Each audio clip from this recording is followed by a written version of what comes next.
अब आपको लिए चलते हैं फैसलाबाद की तहसील जड़ावाला में, जहां कोरोना वायरस SOPs की खिलाफ वर्जियों पर असिस्टेंट कमिश्नर ज़ैनुल आबदीन की कार्रवाइयां जारी। मजमूई तौर पर 96 अफराद गिरफ्तार, 47 दुकानें सील, हज़ारों रुपए जुर्माने। मजीद तफसीलात जानते हैं जियो पाकिस्तान न्यूज़ फैसलाबाद के district deputy bureau chief Chaudhry Athar Shaheen से। जी शाहीन, क्या तफसीलात हैं?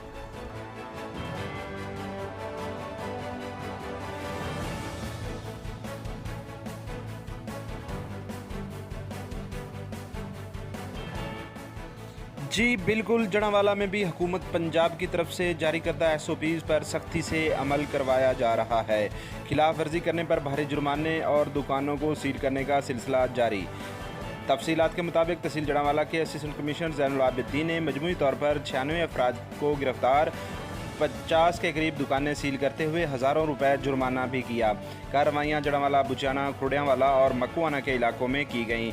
असिस्टेंट कमिश्नर ज़ैनुल आबदीन का कहना था कि लॉकडाउन पर हर सूरत अमल दरामद करना होगा। कोरोना जैसी खतरनाक वबा से बचने के लिए एक यही रास्ता है। उन्होंने मजीद कहा कि खिलाफ वर्जी करने वालों के साथ सख्ती से निपटा जाएगा। कानून सब के लिए बराबर है। जी।